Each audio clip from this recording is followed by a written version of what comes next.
Alors, pour la suite, vous regardez, si je trace une route secondaire, une nouvelle,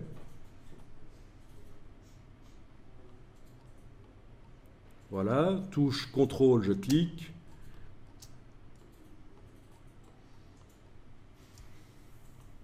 Voilà. OK. Des nouvelles routes secondaires, elles ne prennent pas d'office le bon aspect. Je suis obligé de les sélectionner, leur enlever leur contour et les glisser, ces deux routes, dans le groupe. Et dès qu'elles sont dans le groupe, elles prennent le bon aspect, puisque c'est l'aspect est sur le groupe. D'accord ? Alors si vous voulez dessiner de nouvelles routes et qu'elles soient directement dans le groupe, il va falloir faire cette petite astuce, il faut sélectionner le groupe, et il va falloir isoler le groupe avec un clic droit, isoler le groupe sélectionné. À partir de là, vous passez en mode isolation, vous êtes dans le groupe et tout ce que vous faites comme nouvelle forme est d'office dans le groupe. D'accord ?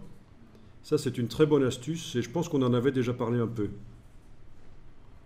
De faire passer le groupe en mode isolation pour arriver à dessiner directement dedans. Et on sort du mode isolation. Quand c'est fini, avec la petite flèche en haut à gauche. Et dernière chose à faire, c'est évidemment ajuster le raccord. Et ça, c'est pas évident.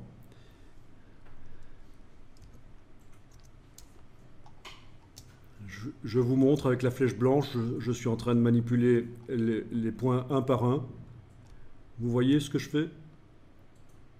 Vous voyez que quand je mets évidemment un point à cheval sur le contour des routes principales, mais on a l'impression d'avoir une barrière aussi. Bon, alors l'astuce, c'est de faire ceci dans la palette contour.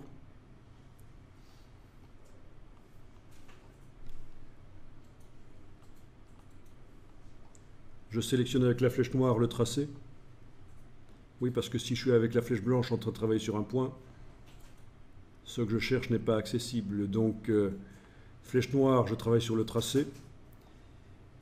Et là, vous avez une option qu'on n'a pas encore utilisée qui indique qu'est-ce qui arrive au bout des épaisseurs quand ils arrivent au bout du tracé. Est-ce que ça se termine en rond ou est-ce que ça continue comme ça ? Ben, je vais choisir ça. Et voilà. Et ça ne marche pas parce que je dois être en train de travailler sur le contour blanc en fait. Dans la palette aspect, je dois faire ça sur le contour blanc, pas sur l'orangé, idiot. C'est le blanc qui doit avoir cette option-là, qui lui dit qu'il continue plus loin. Haha.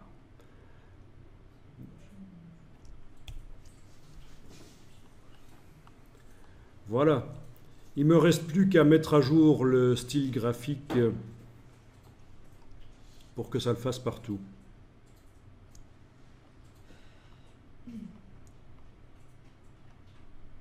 Ça le fait déjà partout. Oui, parce que j'ai modifié sur le groupe, évidemment. Donc ça le fait partout.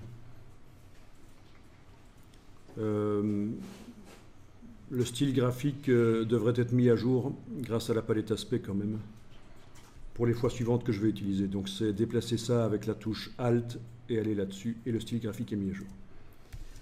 Et vos routes secondaires, si vous changez la couleur, l'épaisseur différente. Oui, donc on pourrait mettre, comme tu dis, ne pas changer l'épaisseur du contour et faire des routes secondaires de couleurs différentes. Par exemple, atténuer. Elle serait gris clair et le reste serait plus noir. Mais il faudra quand même faire la petite astuce de l'extrémité pour le contour blanc. L'extrémité qui va devoir déborder en ce qui concerne le contour blanc.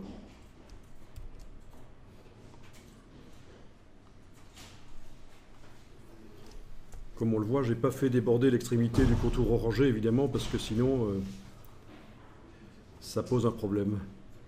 L'idée, c'est de faire déborder le contour blanc pour qu'il aille rejoindre la route principale.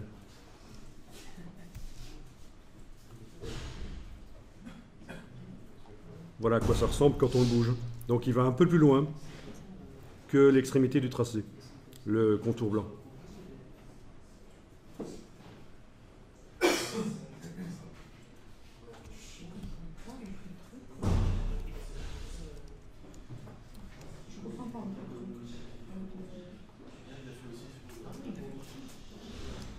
Donc, je répète, il faut sélectionner avec la flèche noire un contour.